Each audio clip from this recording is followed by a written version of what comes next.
नमस्कार. आज आपण वटपौर्णिमेनिमित्त सत्यवान सावित्रीचं कथानक बघणार आहोत.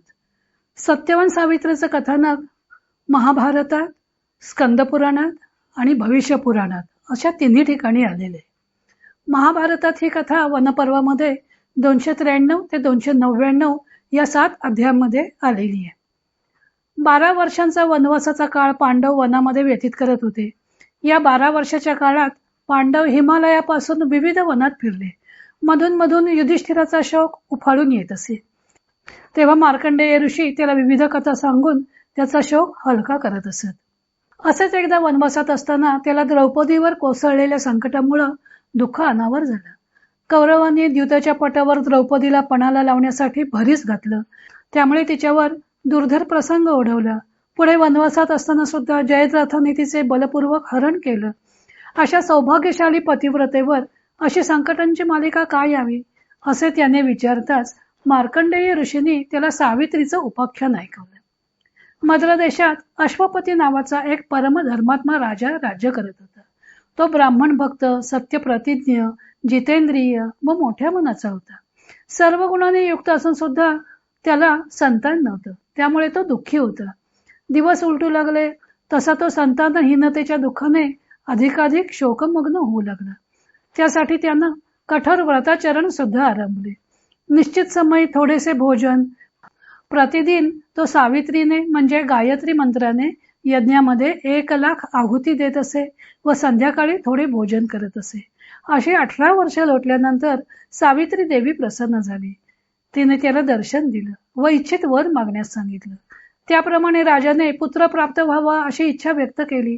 तेव्हा सावित्री त्याला म्हणाली की तू संतान प्राप्तीसाठी व्रताचरण करत आहेस हे मला माहीत होतं, म्हणून मी आधीच ब्रह्मदेवांना त्याबद्दल सांगितलं. तेव्हा ब्रह्मदेवाच्या कृपेने तुला तेजस्विनी कन्या प्राप्त होईल. ब्रह्मदेवानं दिलेल्या वराचा अवमान करू नकोस.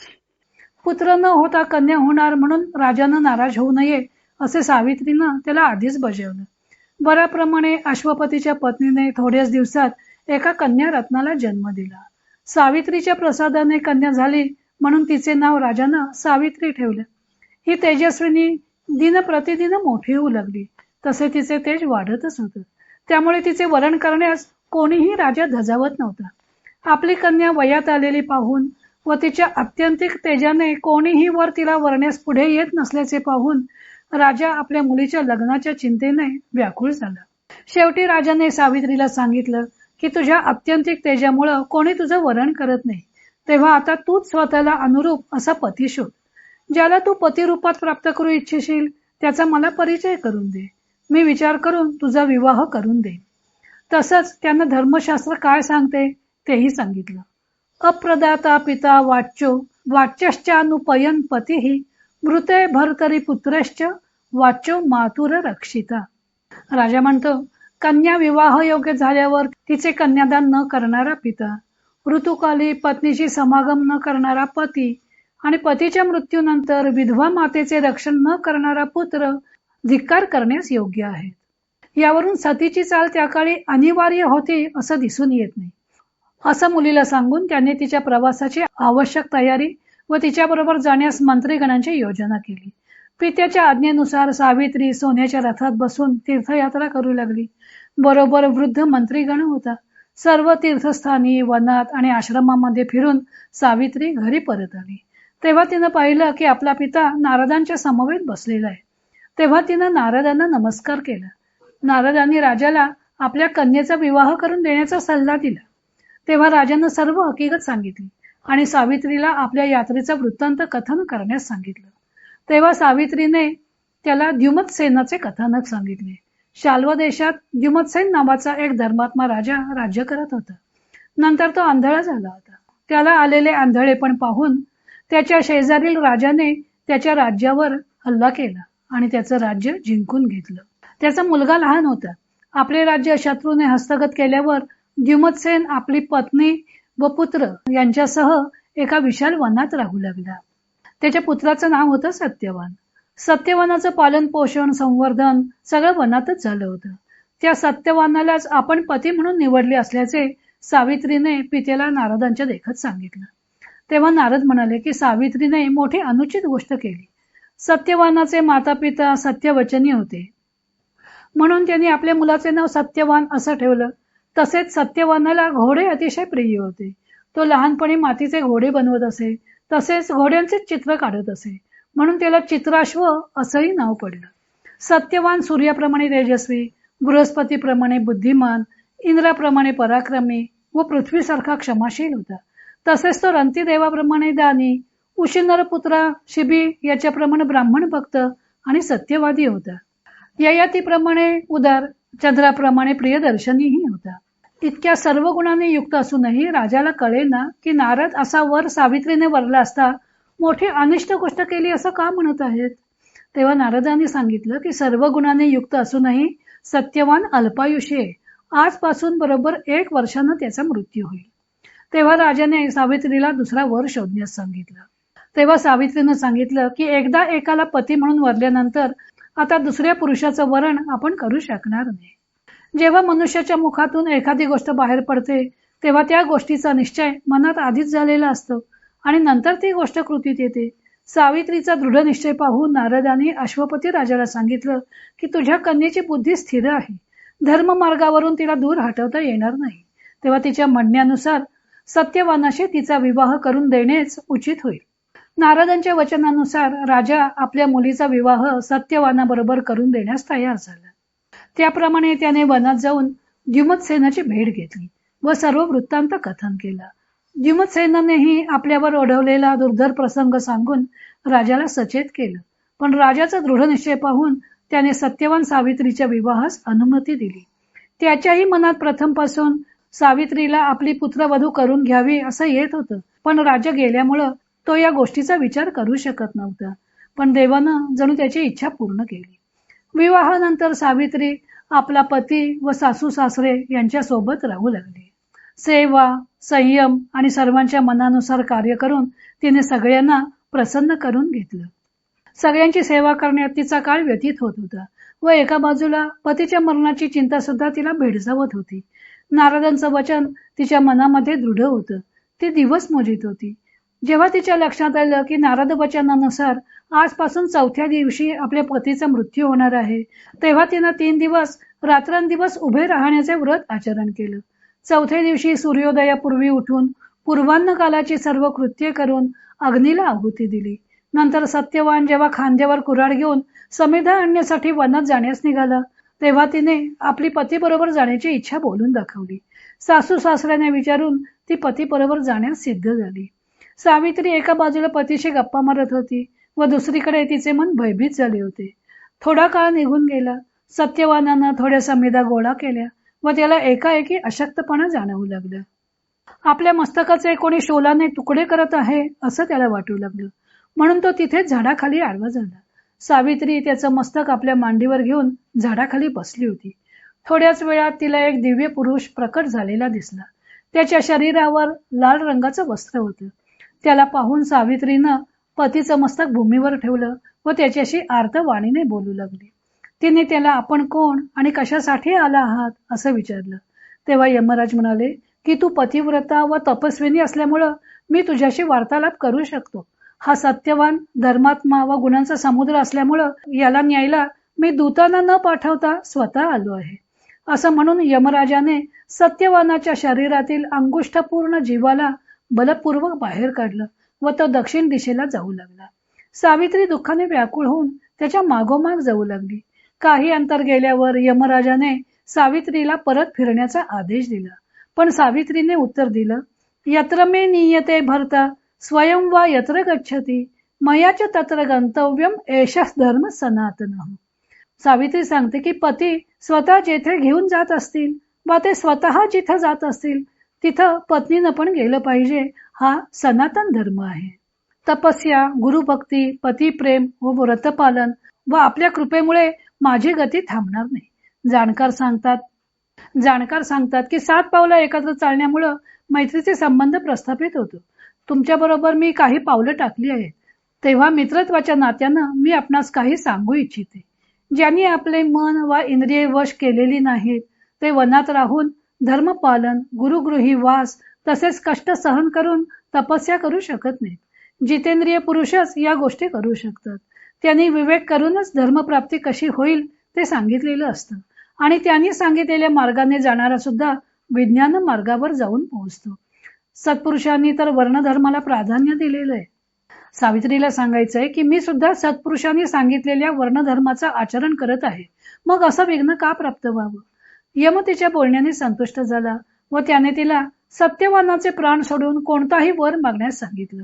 म्हणून सावित्रीनं आपल्या सासऱ्यांना दृष्टी प्राप्त व्हावी व त्यांनी सूर्याप्रमाणे तेजस्वी बनावे असा वर मागितला. वर देऊन यमाने सावित्रीला परत फिरण्यास सांगितलं. पण आपले प्राणनाथ जेथे जातील तेथेच मी पण जाणार असं सांगून ती यमाच्या पाठोपाठ जाऊ लागली. ती यमाला म्हणाली, सत्पुरुषांचा संघ अत्यंत सौभाग्यशाली आहे असं सांगितलेलं आहे. त्यांच्याशी मैत्री तर त्याहून श्रेष्ठ आहे, कारण संत पुरुषांची संगत कधी निष्फळ जात नाही. असं म्हणून तिनं सत्पुरुष असलेल्या यमाबरोबर जाणार असल्याचं सांगितलं. यम प्रसन्न होऊन पुन्हा तिला सत्यवनाचे प्राण सोडून एक वर मागून घेण्यास सांगितलं. तेव्हा तिने सासऱ्यांसाठी राज्यप्राप्ती मागून घेतली. दुसरा वर मिळून सुद्धा सावित्री परत फिरण्यास तयार नव्हती. ती पुन्हा यमाला म्हणाली की देवा, आपण सर्व प्रजेला तिचं नियमन करून आपल्या इच्छेनुसार विभिन्न लोकांमध्ये घेऊन जातात, म्हणून आपणास यम म्हणतात. मन, वाणी व कृतीने कोणत्याही प्राण्याचा द्रोह न करणे, सर्वांवर दयाभाव ठेवणे व दान देणे हा सत्पुरुषांचा सनातन धर्म आहे. या जगातील लोक अल्पायू आहेत. आपल्यासारखे संत महात्मा आपल्याला शरण आलेल्या शत्रूवर सुद्धा दया करतात. सावित्रीला सांगायचंय की मग माझ्यावर तुम्ही दया नाही का करणार. यमाने तिला सत्यवानाच्या प्राणाशिवाय पुन्हा एक वर देऊ केलं. तेव्हा तिनं आपल्या पित्यासाठी कुलपरंपरा चालवण्यासाठी 100 औरस पुत्रांची मागणी केली. यमाने तो वरही देऊन सावित्रीला संतुष्ट केलं. यम तिला परत फिरण्यास सांगत होता, पण तरीही सावित्री त्याच्या मागोमाग जातच राहिली. पुन्हा ती यमदेवाला म्हणाली, आपण विवस्वान म्हणजे सूर्याचे प्रतापी पुत्र आहात, म्हणून तुम्हाला वैवस्वत म्हटलं जातं. सर्व प्रजेशी आपण धर्मानुसार आचरण करता आणि म्हणून तुम्हाला धर्मराजही म्हणतात. मनुष्याचा आपल्यापेक्षा संतांवर जास्त विश्वास असतो, म्हणून ते संतांची संगत करू इच्छितात, कारण त्यांच्यात सौहार्द हा गुण असतो. अर्थातच यमदेवासारख्या सत्पुरुषाची संगत सोडून द्यावी असं कोणाला वाटेल, असा तिच्या म्हणण्याचा भावार्थ होता. मग यमदेवाने चौथा वर देऊ केल्यावर आपल्याला सत्यवानापासून 100 पुत्र व्हावेत असा वर मागून घेतला. यमाने तथास्तु असं म्हणून परत फिरण्यास सांगितलं. तेव्हा ती संतांची पुन्हा महती गाऊ लागली. सत्पुरुष निरंतर धर्माचे आचरण करतात. ते कधी दुःखी अथवा व्यथित होत नाहीत. त्यांची संगत कधीही निष्फळ होत नाही. त्यांच्या सत्याच्या बळावर सूर्य चालतो. संतच आपल्या तपस्येने पृथ्वीला धारण करतात. ते भूत, वर्तमान व भविष्याचा आश्रय आहेत. त्या संतांची संगत करून कधीही कोणाला दुःख भोगावे लागत नाही. ते संपूर्ण जगताचे रक्षक आहेत. त्यांची कृपा कधी व्यर्थ जात नाही. सावित्री जे धर्मानुकूल बोलत होती ते ऐकून यम मंत्रमुग्ध होत होता. त्याने तिला आणखी एक वर मागून घेण्यास सांगितले. तेव्हा सावित्री म्हणाली की मला जीवनामध्ये पतीशिवाय जर दुसरे कोणते सुख मिळत असेल तर ते मला नकोय. पतीशिवाय मी स्वर्गाची सुद्धा इच्छा करत नाही, की धनसंपत्तीची सुद्धा इच्छा मला नाही. पतीशिवाय मी जिवंतही राहू शकत नाही. आपण मला 100 पुत्र प्राप्त करशील असा वर दिलाय आणि आपण माझ्या पतीला अन्यत्र घेऊन जात आहात, तेव्हा माझे पती जिवंत होवोत असाच वर मी मागते. त्यामुळे आपले वचन सत्य होईल. शेवटी सावित्रीची दृढ निष्ठा पाहून सावित्रीच्या धर्मार्थयुक्त वचनांनी संतुष्ट होऊन यमदेवाने सत्यवानाला बंधमुक्त केले. त्याला 400 वर्षाचे आयुष्य प्रदान केले. अशा प्रकारे यम सावित्रीला वरदान देऊन आपल्या लोकी निघून गेला. नंतर सत्यवानाला जागृती आली. सत्यवानाने तिला सांगितलं की मी खूप उशिरापर्यंत झोपलो. एक श्यामवर्णाचा पुरुष मला ओढून घेऊन जात होता. तेव्हा सावित्री त्याला म्हणाली की भगवान यम आले होते, पण आता ते निघून गेले आहेत. आपण आता झोपेतून जागे झाला आहात. रात्र खूप झाली आहे, परंतु आपण आता घरी जाऊया. आपला अंधपिता वाणी माता आपण परत न आल्यामुळं काळजीत असतील असं जाणून सत्यवान व सावित्री घरी परतले. यमराजाने देऊ केलेले सर्व वर तिला प्राप्त झाले. सावित्रीने हे व्रत ज्येष्ठ पौर्णिमेला केले असा उल्लेख महाभारतात नाही. तो उल्लेख स्कंद पुराणात आहे. स्कंद पुराणात भगवान शंकरांनी पार्वतीला सावित्रीनं हे व्रत कसं केलं ते सांगितलं आहे. ज्येष्ठ शुक्ल त्रयोदशीला स्नान करून 3 दिवस उपवास करावा. जिला 3 दिवस उपवास करणे शक्य नसेल तिने त्रयोदशीला नक्त व्रत, चतुर्दशीला अयाचित व्रत व पौर्णिमेला उपवास करावा. पौर्णिमेला ब्रह्मदेव व सावित्री देवी यांच्या प्रतिमा स्थापन कराव्यात. त्यांना लाल वस्त्र अर्पण करून त्यांची यथाशक्ती मंत्रोच्चारणपूर्वक पूजा करावी. इथं सावित्री म्हणजे सत्यवानाची पत्नी सावित्री नव्हे, तर अश्वपती राजानं गायत्री मंत्राची उपासना करून, गायत्री मंत्रालाच सावित्री असं म्हणतात, तर त्या मंत्राची उपासना करून सावित्री देवी त्यामुळे प्रसन्न झाली होती. त्या सावित्री देवीची स्थापना करायला सांगितलेलं आहे.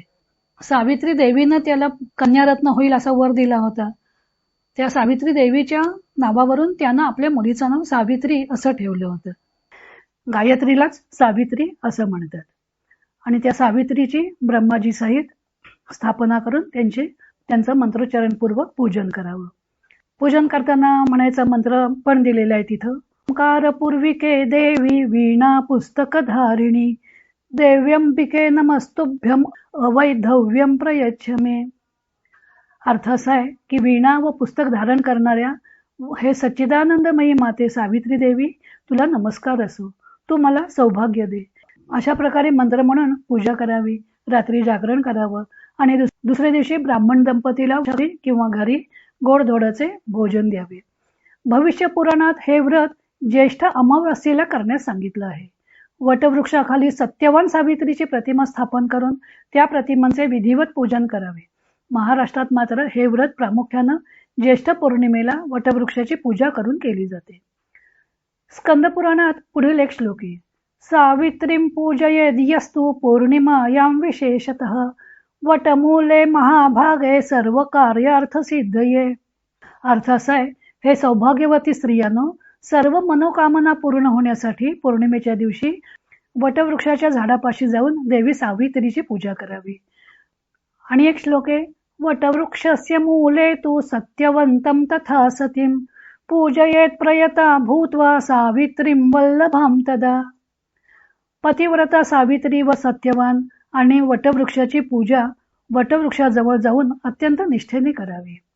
ज्येष्ठ मासे सिते पक्षे पौर्णिमास्यां शुभे दिने सावित्री व्रतमारभ्य सौभाग्यम अभिवर्धते. ज्येष्ठ महिन्यातील शुद्ध पक्षात येणाऱ्या शुभ्र दिवशी म्हणजेच ज्येष्ठी पौर्णिमेला शुभ दिवशी सावित्री व्रताची सुरुवात किंवा पूजनामुळे अखंड सौभाग्य प्राप्त होते व पतीच्या आयुष्याची वृद्धी होते. या दिवशी या पवित्र मंत्राचं उच्चारण केलं जातं. वटं सिंचामि ते मूलं सलिलैरमृतोपमैः यथा शाखा प्रशाखाभिर्वृद्धोऽसि त्वं महीतले तथा पुत्रैश्च पौत्रैश्च संपन्नं कुरु मां सदा. अर्थ असा आहे की हे वटवृक्ष, मी अमृततुल्य जलाने तुझ्या मुळांवर सिंचन करत आहे.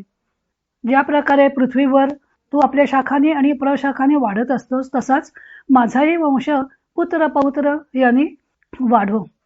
हा मंत्र वटसावित्री या व्रताच्या दिवशी म्हटला जातो. या पवित्र दिवशी विवाहित स्त्रिया आपल्या पतीच्या दीर्घायुष्याकरता, चांगल्या स्वास्थ्याकरता आणि अखंड सौभाग्य प्राप्त होण्याकरता या मंत्राचं उच्चारण करत वटवृक्षाची पूजा करतात. ही कथा सांगून मार्कंडेय युधिष्ठिराला म्हणाले की सावित्रीने ज्याप्रमाणे स्वतःला, मातापित्यांना व सासू सासऱ्यांना सर्वांनाच संकटापासून वाचवलं, त्याप्रमाणे ही द्रौपदी तुमचा मोठ्या संकटातून उद्धार करेल. या कथेत सावित्रीने आपला पती शोधण्यास भ्रमण करणे, एकदा निवडलेल्या पतीशी एकनिष्ठ राहणे, पातिव्रत्याचा धर्म पालन करून प्रत्यक्ष यमाच्या तावडीतून पतीला सोडवून आणणे, त्या संदर्भात यमाशी संवाद साधताना तिनं केलेली यमराजाची स्तुती, धर्माचरणाचं महत्व, संत संगतीचं महत्व, या गोष्टी विशेष ध्यानात घेण्यासारख्या आहेत. दुसरी महत्वाची गोष्ट म्हणजे तिने आलेल्या संकटाला घाबरून न जाता ती ज्या धैर्याने यमराजाला सामोरी गेली आहे ते पाहण्यासारखं आहे. तिने रडत काकुळतीला येऊन यमराजाकडे पतीच्या प्राणांची याचना केली नाही, तर आपल्या संभाषण कौशल्याने तिने त्याला सत्यवानाचे प्राण परत देण्यास भाग पाडले आहे. वर मागताना सुद्धा तिनं स्वतःसाठी सुरुवातीला काहीही न मागता आपला श्वशूर, पिता यांच्यासाठी वर मागून घेतले. यातून तिचे कुटुंबाबद्दलचे प्रेमही दिसून येते. सध्या स्त्री स्वातंत्र्याच्या युगात ही कथा बुरसटलेल्या विचारांची वाटेल, पण सध्याचे मोडत असलेले संसार पाहता या कथेतील मर्म जाणून घेणे महत्वाचे वाटते. स्त्री संस्कारी, सुशिक्षित असेल तर सर्वच कुटुंबाचं कल्याण होतं. अशा प्रकारे महाभारत, स्कंदपुराण आणि भविष्यपुराण यामध्ये हे वटसावित्रीचं कथानक आहे.